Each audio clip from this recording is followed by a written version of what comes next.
Assalamualaikum warahmatullahi wabarakatuh. Di sini kami akan mempresentasikan tentang gangguan sistem hematologi yaitu leukemia. Pertama-tama perkenalkan, nama saya Sergian. Yang kedua ada Alta Hidayat dan yang ketiga ada MC Dik Rohmatullah. Selanjutnya akan dibacakan oleh saudara Alta Hidayat. Baik, untuk yang pertama ada anatomi dan fisiologi sistem hematologi. Hematologi yang pertama ada cabang ilmu kesehatan yang mempelajari darah, organ pembentuk darah dan penyakitnya. Sistem hematologi tersusun atas yang pertama darah dan yang kedua tempat produksi darah termasuk sumsum tulang dan nodus limfa. Di sini ada fungsi darah. Yang pertama sebagai pembawa zat-zat makanan dari sistem pencernaan ke seluruh sel tubuh. Yang kedua mengangkut oksigen dari paru-paru ke seluruh tubuh. Yang ketiga mengangkut sisa-sisa metabolisme, misalnya CO2 dari seluruh sel tubuh ke organ-organ ekskresi, misalnya paru-paru. Yang keempat mengangkut hormon dari kelenjar hormon ke organ sasaran.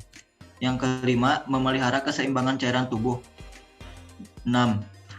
Mempertahankan tubuh dari serangan mikroorganisme atau zat asing lain yang dijalankan oleh sel-sel darah putih atau leukosit. Yang terakhir memelihara suhu tubuh. Di sini ada komponen darah. Yang pertama plasma darah. Yang kedua sel darah, yaitu ada 3. Yang pertama sel darah merah, sel darah putih, keping darah atau trombosit. Plasma darah, fungsi plasma darah sebagai pelarut bahan-bahan kimia dan membawa mineral-mineral terlarut seperti glukosa, asam amino, vitamin, CO2, dan bahan buangan lain. Dan juga menyebarkan panas dari organ yang lebih hangat ke organ yang lebih dingin. Menjaga keseimbangan antara cairan di dalam sel dan cairan di luar sel. Plasma darah mengandung protein-protein penting seperti fibrinogen, pembekuan darah, globulin, atau pertahanan tubuh, albumin atau membantu aliran darah dan mengatur tekanan osmosis darah, dan lipoprotein. Yang kedua ada sel darah. Yang pertama sel darah merah atau eritosit. Anatominya yang pertama berbentuk cakram bikonkav 2, yang kedua bersifat elastis 3, yang ketiga tidak memiliki inti 4, yang keempat diameter pum 5, yang kelima umur eritrosit kurang lebih 120 hari. Untuk fisiologinya mengangkut O2 dari paru-paru untuk diedarkan ke seluruh tubuh. Lanjutan, sel darah putih atau leukosit. Fungsinya pertahanan tubuh dari serangan mikroorganisme, macam-macam leukosit. Yang pertama granuler, ada eosinofil, basofil, dan neutrofil. Yang kedua ada agranuler, yang pertama limfosit, yang kedua monosit. Keping darah, trombosit atau platelet. Anatominya yang pertama memiliki bentuk tidak teratur, tidak memiliki inti sel, dan yang terakhir berukuran sangat kecil, diameter 2-4 Fisiologinya berperan dalam proses pembekuan darah harga normal 200.000 sampai 400.000 per milimeter. Selanjutnya yang kedua ada definisi leukemia. Leukemia merupakan penyakit akibat terjadinya proliferasi atau pertumbuhan sel imatur, sel leukosit yang abnormal dan ganas, serta sering disertai dengan adanya leukosit dengan jumlah yang berlebihan yang dapat menyebabkan terjadinya anemia trombositopenia menurut Hidayat 2006. Leukemia dibagi menjadi beberapa jenis, diantaranya yaitu yang pertama leukemia mikrositik akut atau LMA, yang kedua leukemia limfositik akut atau LLA, yang ketiga leukemia limfositik kronis atau LLK, yang keempat leukemia mikrositik kronis atau LMK. Yang ketiga ada patofisiologi. Leukemia adalah jenis gangguan pada sistem hematopoietik yang fatal dan terkait dengan sumsum tulang dan pembuluh limfe, ditandai dengan tidak terkendalinya proliferasi dari leukosit. Jumlah besar dari sel pertama mengumpal pada tempat asalnya atau granulosit dalam sumsum tulang, limfosit di dalam limfe node. dan menyebar ke organ hematopoietik dan terus berlanjut ke organ yang lebih besar sehingga mengakibatkan hematomegali dan splenomegali. Limfosit imatur berproliferasi dalam sumsum tulang dan jaringan perifer serta mengganggu perkembangan sel normal. Akibatnya, hematopoiesis terhambat normal, penurunan jumlah leukosit, eritrosit, dan trombosit. Eritrosit dan trombosit jumlahnya dapat rendah dan tinggi, tetapi selalu terdapat sel imatur.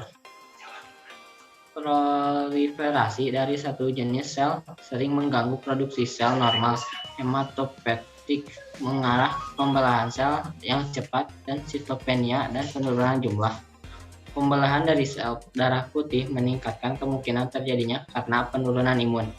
Trombositopeni mengakibatkan pendarahan yang dinyatakan teki dan ekimosis atau pendarahan dalam kulit, epistaksis atau pendarahan hidung, hematoma dalam membran mukosa, serta pendarahan saluran cerna dan saluran kencing. Tulang mungkin sakit dan lunak yang disebabkan oleh infark tulang panjang. Pathway dari penyakit leukemia. Pertama, leukemia bisa disebabkan oleh virus, abnormalitas kromosom, sinar radioaktif dan sinar X, bahkan bahan kimia dan infeksi, dan bisa menyebabkan leukosit imatur yang berlebih dan menekan produksi elemen darah yang normal, kemudian terjadinya leukemia.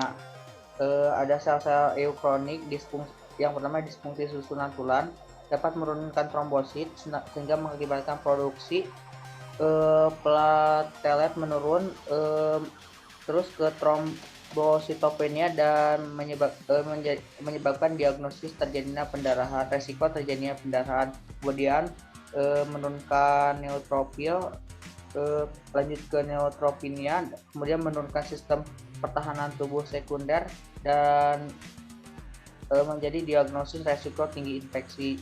Yang ketiga ada menurunkan eritrosit, kemudian ke erythropeni, kemudian Hb menurun, suplai oksigen dalam darah menurun, menjadi anemia, pucat, kelelahan, dan menghasilkan diagnosis intoleransi aktivitas.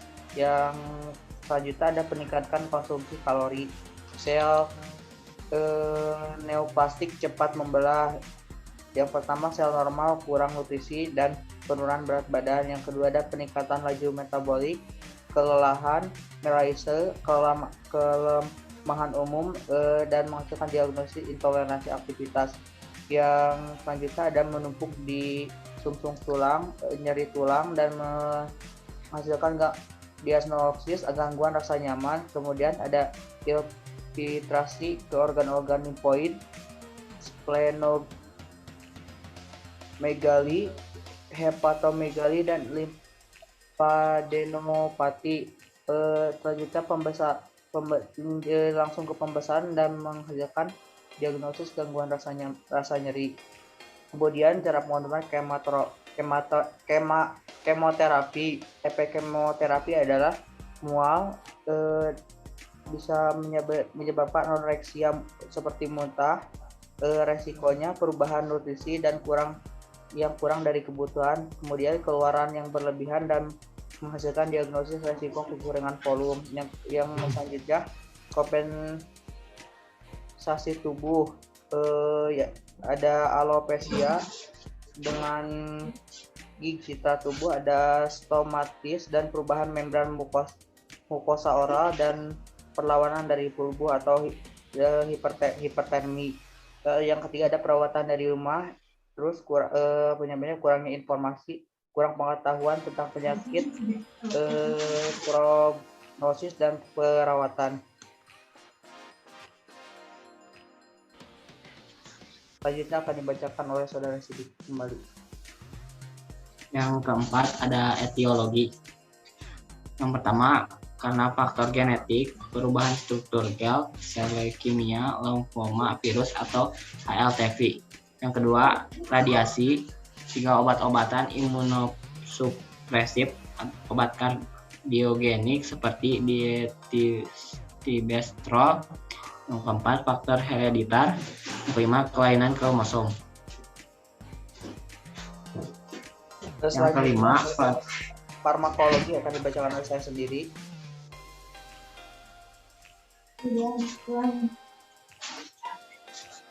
Berikut ini beberapa metode pengobatan untuk mengatasi leukemia. Yang pertama adalah kemoterapi, yaitu metode pengobatan dengan menggunakan obat-obatan untuk membunuh sel kanker. Contohnya, chlorambucil atau obat dapat berbentuk tablet, minum atau suntik infus. Yang kedua, terapi imun atau imunoterapi, yaitu pemberian obat-obatan yang untuk meningkatkan sistem kekebalan tubuh dan membantu tubuh melawan sel kanker. Jenis obat ini digunakan misalnya interferon. Selanjutnya, yang ketiga adalah terapi target, yaitu terapi penggunaan obat-obatan untuk menghambat produksi protein yang digunakan sel kanker untuk berkembang. Contoh jenis obat yang bisa digunakan adalah penghambat protein kinase seperti imatinib. Yang keempat adalah radioterapi, yaitu metode pengobatan untuk menghancurkan dan menghentikan pertumbuhan sel kanker dengan menggunakan sinar radiasi yang berkekuatan tinggi. Yang kelima adalah transplantasi sumsum tulang, yaitu prosedur penggantian sumsum tulang yang rusak dengan sumsum tulang yang sehat.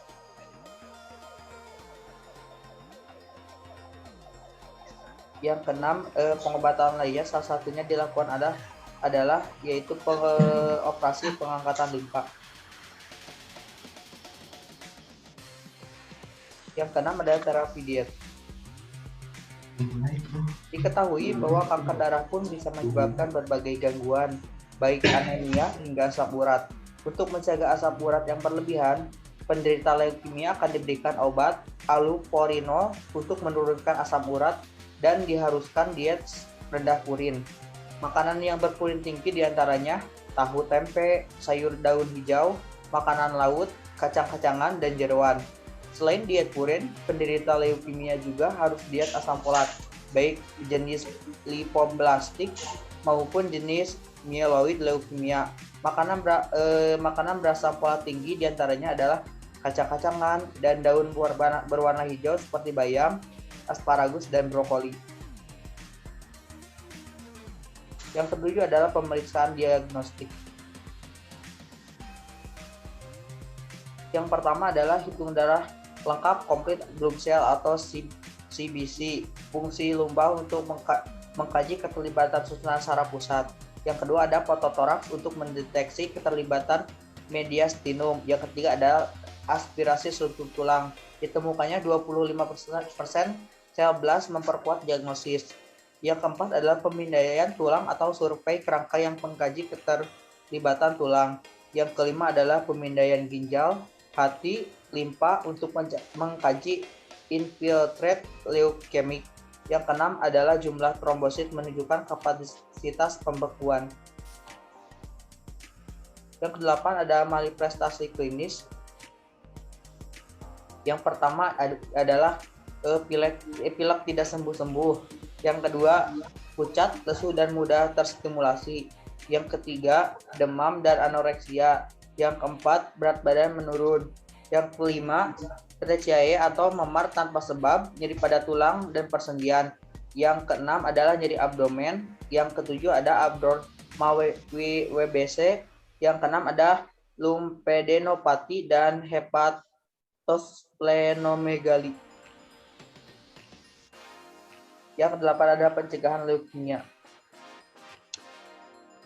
Nah, ada beberapa cara yang dapat dilakukan untuk menurunkan resiko terkena leukemia. Di antaranya adalah 1. Melakukan olahraga yang teratur, 2. Menghentikan kebiasaan merokok, dan 3. Menggunakan APD apabila bekerja di lingkungan yang rentan terpapar bahan kimia seperti benzena.